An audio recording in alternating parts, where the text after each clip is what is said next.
Howdy ho, people. How are we? Hope we're well. It's me, John, and for to do a vlog. Yes, indeed. Get some light into the equation. I hope everyone's well. I hope everyone's good. Just thought to do another weekly update since the last vlog I did. Like I said, I'm going to try and do vlogs once a week, because this is the kind of vlog material that I am going to be doing. Basically once a week, just at the end of the week, every week, probably on a Saturday or a Sunday, whenever I can, over a weekend, is the plan to get another vlog out. So, what have I been doing this past week since the last vlog? Nothing of significance. Nothing of significance. Been mostly working during the week. And this past weekend, well, Friday I did nothing. I've basically been getting into the Halloween spirit of things. Been watching a couple of horror films and some favourites of mine over the weekend. I watched Ju-On: The Grudge, the original, the Japanese one, not the American remake one, which isn't too bad for a remake, but still. Even though it's essentially still based in Japan, but it's an American the main character was played by Sarah Michelle Gellar of Buffy, if you know Buffy the Vampire Slayer. Now, the film itself is it's based in Japan, and it's at the original house, which I will give them credit where it's due. At least they decided to keep it in Japan, but obviously I believe they changed the main character. Well, they changed the story a little bit for America. It was still The Grudge, the Grudge case. It was the same actress that played the Grudge spirit, the vengeful spirit. It was still the same actress who played her in the American remake, but it was like an American cast. It was like obviously Japanese cast with like one or two American actors in it. Like I think it was like an ex-boyfriend or something that was in it as well for Michelle Gellar's character to bounce off of, and it was, they changed it up a little bit, because the original The Grudge, the Japanese one, the story kind of bounces off of a few different people. Different people that enter the house. Anyone that enters the house or somehow angers the spirit within the house, they are cursed, basically. And it doesn't just stay in the house. It kind of like the spirit kind of like connects to you. It kind of possesses you, and it will literally follow you wherever you are. So you could go home if you enter that house. If you enter the house and either piss it off, anger the spirit, or you come into contact with a little boy in the house, because obviously the little boy is also part of the curse as well. If you come into contact with a little boy or whatever, then she will find you. She will literally find you wherever, because she pretty much, it's kind of like one of those situations that if you go into a demonic possession, if you go into some place that's meant to be haunted, and it's meant to be like haunted by a demon, then, or something really bad, then it can actually have an impression on you. It can haunt you within you, and even though you leave that place, it will still travel and it will still follow you wherever you go. It will just follow you forever until you either get an exorcist in, get exorcised, or get blessed, or have a blessing done or something to try and get it away from you. But yeah, so that's basically the jizz. That's basically the jizz when it comes to The Grudge. and it follows the original one. It obviously it follows like it follows the family. I believe it's basically the main story is like 3 years later after the events of what happens in the house. Basically, the father kills his son and his wife and their pet cat in some sort of rage, and his wife, she becomes like a tormented spirit that basically lingers in that house, and anybody that goes into that house, anyone who's related, anyone that moves in. So obviously once you know, like you get like generations of people throughout the years that have moved into the house, they also get affected in different ways. If it's somebody that comes to visit someone or visit somebody in that house that lives there, they will also be affected. So that's basically the whole idea. And it literally follows about 3 or 4 different people. And also there's like a group of young schoolgirls as well that go in there as a dare, and it kind of like has implications for them as well, and so on. So there's quite a few characters that actually kind of like follows the original, but I think the American remake, they kind of went away from that idea and just kind of like centered it around the original case of what happened to the little boy and the woman originally, and the husband that killed them. And they kept it in Japan at the same house that the original The Grudge was filmed at. But yet I think they kind of kept it more grounded to the fact that you basically see the investigation side after what happens to a family that moves in. And then it basically, like, stuff starts happening. The police start to investigate. I believe Sarah Michelle Gellar character, I believe she's either, I don't know, works for a newspaper or like a reporter or something. I can't remember now. And basically she goes to the house and she ends up being affected, and it follows her. And it's more from her perspective of what's going on than the original. It's still not too bad of a film, but yeah, Hollywood don't really understand how to do suspense, and they don't really, well, they used to. I mean, like I say, I've seen a lot worse films than the American versions of the Grudge. And also they did like a really bad one, was it last year, 2022? They did the Grudge film, complete reboot. Had absolutely nothing to do with Ju-On the Grudge whatsoever, and it was at a different house. It was a house that was in America, and there is literally nothing to make that film. Enough. The more recent remake of The Grudge that came out, I think last year, I haven't even watched it, to be honest, but just going by the trailer alone, it's basically, the only thing that it's relating to with that film is the title, called The Grudge. And the vengeful spirit it was changed to this weird, like, old woman.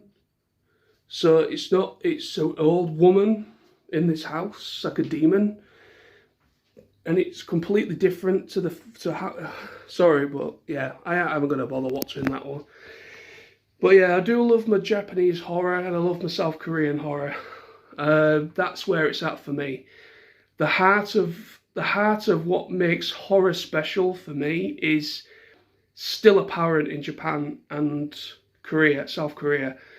They seem to understand the audience. They seem to understand how to create an atmosphere, a very uneasy atmosphere when it comes to the setting, when it comes to the characters, when it comes to whatever it is. It could be an entity, or it could be a monster, it could be zombies, whatever it could be.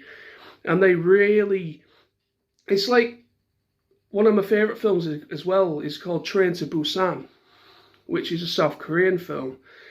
And when I first heard about that, I thought, oh god, no, zombies on a train, come on, you know. At first, my first impressions when I heard it was basically zombies on a train, and I was like, yeah, they've lost the plot. But my god, is that film fucking great. It is absolutely fucking brilliant. One of the best zombie films since Romero, in my opinion. It's just, yes, there is a lot of unnecessary. You can see throughout the film they use obviously CG, but it's also practical. A lot of the performers that are the zombies are actually like I don't know. They're able to kind of like contort themselves. They're contortionists. There we go. That's the word I was thinking about.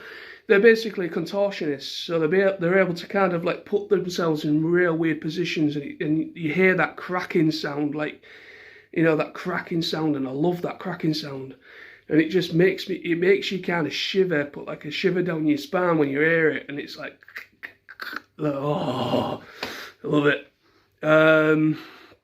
But yeah, that film, even though the premise of it's stupid, of zombies on a train, but if you think about it in a way, it is practically near on impossible to escape a zombie outbreak on a train. If one person that was affected got on a train, it would be literally, that's it, you're fucked. And it's pretty much that's what happens in the film. But yeah, it's really quite compelling because the two main characters, the main male character and his daughter, they are really good in the film, and they really carry that film, and it's actually quite compelling. Obviously, it's based on a graphic novel, I believe, as well. Train to Busan.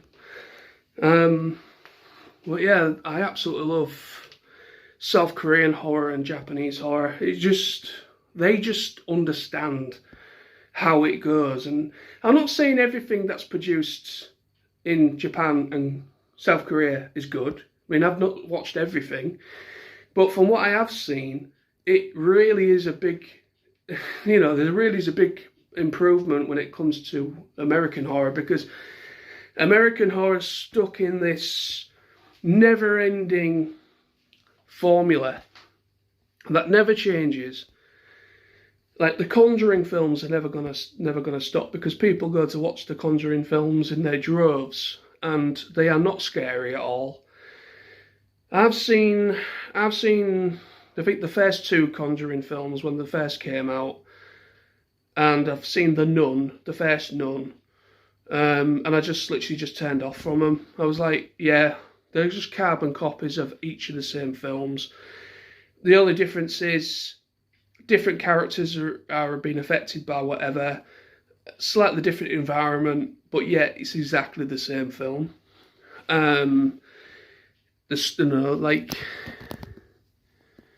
Yeah, I think that's what I like about Japanese horror and South Korean is that they use subtle music. It's very subtle. It's not obvious, it's just subtle. And they just seem to understand like how to create an atmosphere, how to creep you out. Like the whole thing with contortionists, and you hear them cracking, like, and like that. Oh, it's like, yes. It's just everything like that. It's just, and also very, also sometimes you don't even actually, in The Grudge, you don't actually really see people do get killed by the curse that are affected. So anyone that enters the house in the original The Grudge, anyone gets affected or gets potentially cursed by it. She does come for you, and you do die. You basically just disappear. There's no trace of you. There's no body. Well, sometimes there is a couple bodies. There might be a couple times, where a body has been discovered. But for the most part, if you go into the house and the curse comes for you while you're in the house, you usually kind of disappear. But the thing is, the bodies seem to be kind of put up in the attic or in the loft in the house, so they don't discover them for a while, and then eventually they get found. But yeah, it's kind of like one of those things. But But she does kill, when she comes for you, she does kill you, but it's almost as if she kind of sucks out your soul. She kind of like sucks out your soul, and you basically just die when she comes into, when you come into contact with her. And it's like kind of a subtle way of kill of subtle, still kind of creepy, but it's subtle. You don't. It's not like being ripped apart and it's very gory or whatever. It's got nothing to do with that. It's the fact that how she comes, because again, in The Grudge they use a contortionist. She's a really well-known performer in Japan, and she basically does all these really creepy stuff, and they also use like real creepy sounds, like her neck cracking and her body cracking when she moves, and she kind of like crawls on the floor, and you can hear her kind of pulling herself along, and it's just hearing stuff like that, you know she's coming, and yeah, it's kind of simple stuff like that, and it just really leaves an impression in you. The Grudge, the original Grudge, 1 and 2, they're brilliant, absolutely fantastic in my opinion, and it's just the psychological. They stay with you. I still can't look.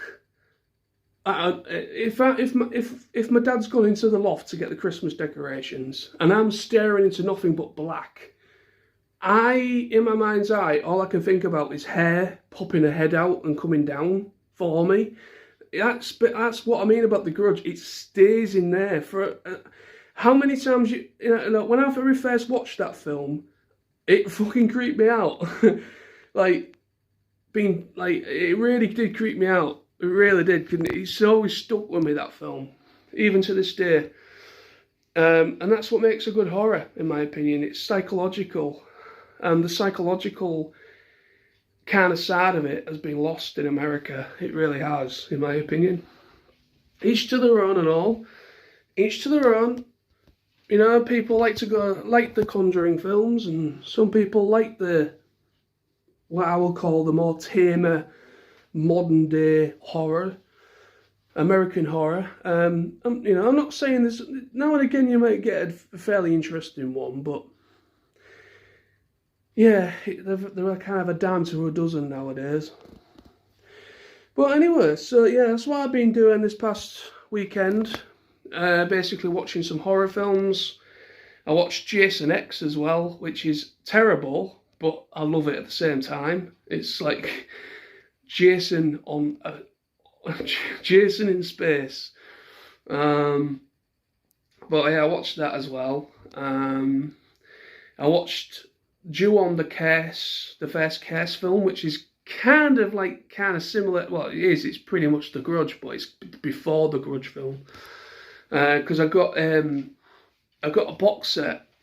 I've only just opened it this weekend, and it's by Arrow, whatever it is, Arrow Distribution or whatever it is, or whatever. And they finally released a nice collection box, like a box set, with the original Grudge 1 and 2, and it also comes with the Curse 1 and 2, which predates The Grudge. It came out a couple of years before.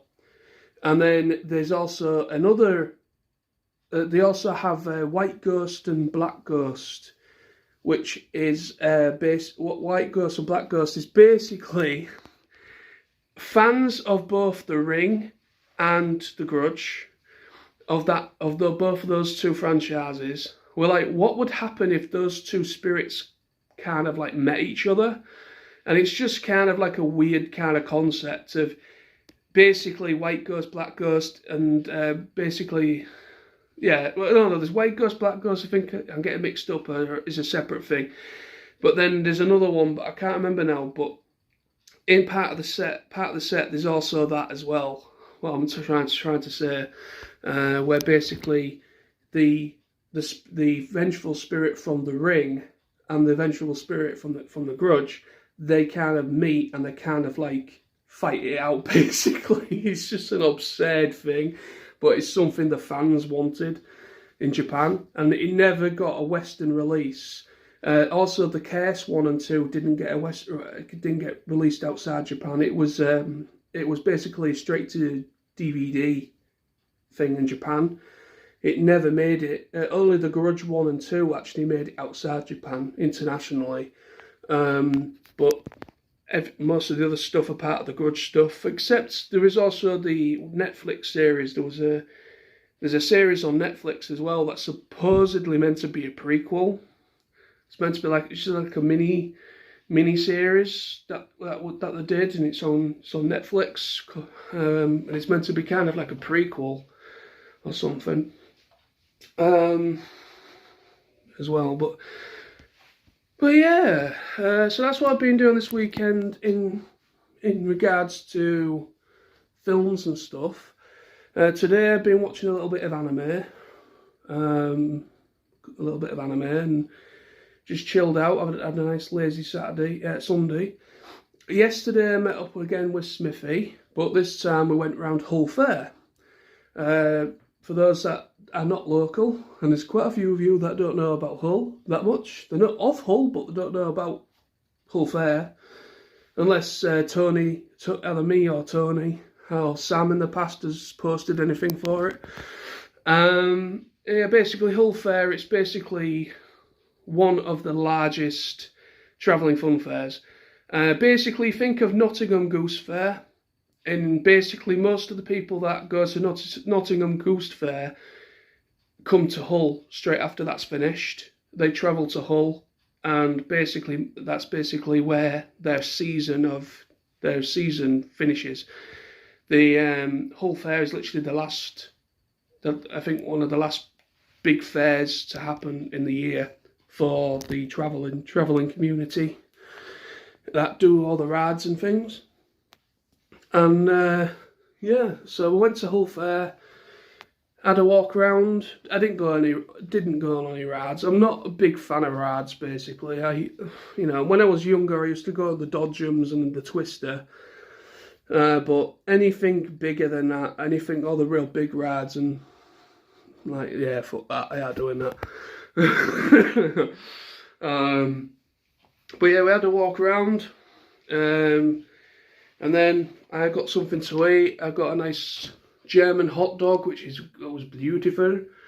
I got some Chinese noodles, some donuts for dessert, and what else did I get? Oh yeah, I got it's a very Hull thing. People outside Hull do not understand it, or will not even know about this, because it is a Hull thing, and it's called patty and chips. And what is a patty?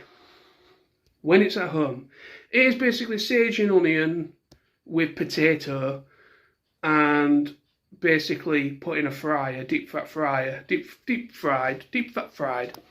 and it's like basically looks a little bit like a fish cake, or whatever you want to call it in your neck of the woods. It basically looks like one of them, but it isn't. There's no fish in it, but it's called a patty, and yeah, I always had to go there. I always had to have one of those and chips. So I had patty and chips, a hot dog, Chinese noodles, chicken noodles with sweet and sour sauce. Got to be done. And some lovely donuts with chocolate on. So it was a feast for a king, I tell you now. So that was that. And afterwards we went to a pub. Literally, that was just where Hull Fair was. There's like two pubs, literally just at the top end of where you walk down. And we went for a pint in there, and then we had a little walk down and went into another place until about 12. And then we ended up being picked up by a mutual friend of me and Smithy, a guy called Phil. And we went to his house for the rest of the evening. Picked up a bottle of rum and some mixes and stuff on the way. And went to his house, and I met a lovely little moggy kitty cat called Rex, and Ronnie the Staffy, I call her. I don't Ronnie for a girl dog, I don't know, but oh well. But yeah, I absolutely love animals, and people might have seen the pictures on Facebook that I took of at his house with the lovely kitty and the lovely doggy. Yeah, I was in my element last night with them, and but yeah, it was a good night. It was a good day. Good. Well, like I say, we didn't meet up until we met up about 6 o'clock-ish in the evening, about 6:30, and then we met up in town in Hull at the met up there, had a walk, and then we had a walk down to Fair, and had a walk around there. Killed a few hours down there, and I had something to eat because I do love, yeah. When it comes to Hull Fair, it's not about the rides, it's about the food. I know most of that food you can get anywhere all year round. You can get burger and hot dogs and fish and chips or patty and chips or whatever, fish cake. You can get all that stuff anywhere else all year round, but it's just, that is what I go for. It only happens once a year, and I indulge and I enjoy some of the food. So that is my thing that I do when I go to Hull Fair. To be honest, I'm not the only one. Quite a few people do as well. But yeah, so that was that. So yeah, at the moment, that's basically all caught up with what I've been doing. Yeah, there's nothing else on the horizon. Like I say, my birthday's coming up in probably a little over a month. My birthday's the 28th of November, so practically right at the very end of November. So probably, yeah, so that's the only other thing that's coming up. I've got no plans at the moment what to do for that. I'm kind of toying with the idea of going for a nice Indian meal, me, Smithy, and whoever wants to come out with us. Just a nice meal, because I do like a nice Indian. And I haven't been to an actual proper Indian restaurant for a long time. And it's something I've been thinking about for a while. So I'm considering something like that with a couple of people. Or a night out, just night like a blast out of for my birthday, or something with my dad and Jackie. I don't know. We'll just see how it goes. I wanted to mention as well, I finally got my phone sorted. I'm going to make this very, very quick because I have mentioned it on social medias. But basically, long story short, I've been having issues with my phone. It was causing me issues when I was trying to record reviews. It was or anything video, playing a game on, a mobile game, web search. Even when I was trying to sleep, and it would just randomly just load up an ad. So I was basically it was a virus. I think I was on my phone, adware or malware, something like that. And yeah, I think it was Friday. I finally did a factory reset of my phone. And I finally got my phone back, people. It feels like I've got my phone back. It felt, because it was really weird. I got this really random load thing would pop up on my phone. And when that happened, it would just take over my phone. I had to physically cancel the ad so that I could continue using my phone. It would do it even if I had a phone call. It would do it, anything relating to whatever I was doing on my phone. It didn't matter. That ad would intervene, and it was an absolute pain in the ass. So finally got that sorted out, people. Finally got that sorted out. So that's not happening anymore. I did a factory reset. It took me 2 hours to sort it all out, but it was worth it in the end. Since then, and touch wood, I've not had any more problems with random ad pop-ups. So my phone actually feels a lot better in performance as well. So there must have been something in the background. Obviously, some kind of malware virus or something, adware virus or something, or some sort of virus, and it was causing a little bit of performance lag, as well as popping up with random ads, which was an absolute pain in the ass. But yeah, so I finally got my phone back, which I'm very happy, and no more issues and interruptions, so it feels a lot better. So yeah, very happy indeed. Yeah, there's nothing else like travelling, no conventions, nothing like that are out. Not until next year when I start putting my holidays in for the year, because my holidays start again in January, just after, so once all that's done. And of course there is Christmas coming up as well, but I'm not really putting too much thought into Christmas at the moment, to be honest. Definitely not. It's not even fucking Halloween yet, so I'm not even going to think about Christmas. It's literally still about a week, or give or take a week or two, when it's Halloween. So I'm not going to think about Christmas until Halloween's finished. But yeah, so that's the vlog, I think. I can't think of anything else, but thank you very much for watching if you did. I know this is another long one, another 30-minute one. People don't seem to, well, to be honest, I mean, I will say this before I finish, I finally got a review up, Transformers review up. It was I uploaded that during the week. I found out how to schedule uploading via the YouTube Studio app, or via the YouTube app in general. I didn't know you could do it. I never knew you could do it on your phone. I know it's quite easy to do when you're on your laptop or on your PC or whatever. It's a lot more easier to schedule things because the process is a little bit different to on the phone. But yeah, I've found out how to schedule now via my phone, because I produce all the videos I do, I record and edit via my phone. I have a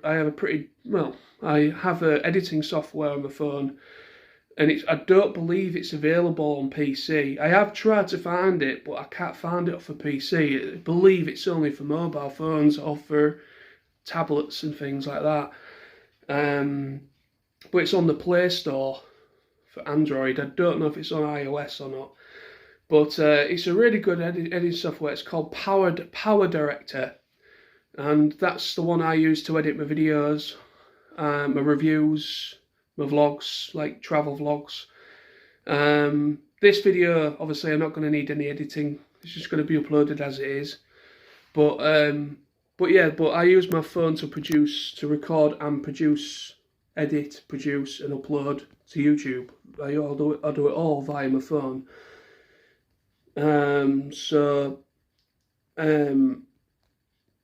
Scheduling, I didn't realise you could do it via the phone. Yeah, phone app, YouTube app on the phone. So I found out how to do it now. So I'm gonna probably try and get some reviews done. Probably try and try and record about 2 or 3 when I've got time, and just schedule them, just spread them out, and just schedule them to be upload whenever. Same with my vlogs, things like that. So yeah, so now I know how to schedule stuff via the YouTube Studio, or well, not YouTube Studio. YouTube Studio is mostly kind of you put your tags in, when you tag your videos, when you're uploading stuff, you can input the tags and stuff via the YouTube Studio app. And it's also mostly like your analytics, like your growth and things like that. Keep an eye on stuff like that, and comments on videos and things. And also your subscriber count and things. That's basically what YouTube Studio app is for. But the actual main YouTube thing, the actual YouTube app, you basically, when you're going to upload a video, you've got to go into public, where it says public.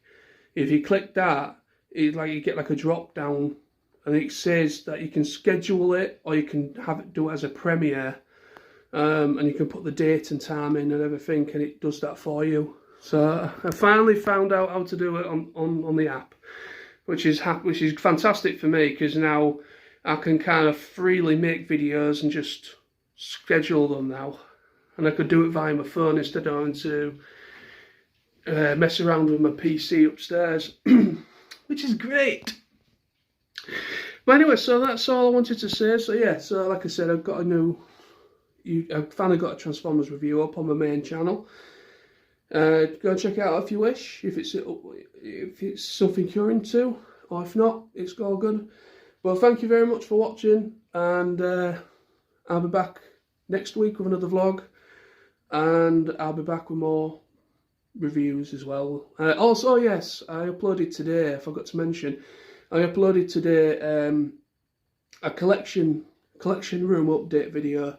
Basically just taking you on a tour, like, you know, showing my figures, my Transformers and other lines that I also like to look collecting too. So if anyone's interested in that video, go and check it out as well if you wish. So that's only been up of the past, I think it's been uploaded about 3 or 4 hours now, about 3 hours. So if anyone's interested in that, check that out as well. So that's literally been uploaded today, this afternoon. So yeah, there we have it. Thank you very much. Stay awesome, everybody, and take care of yourselves, and I'll be back with more videos very soon. Thank you for the support on this channel and my main channel, as always. See you soon, people, and enjoy. Bye-bye.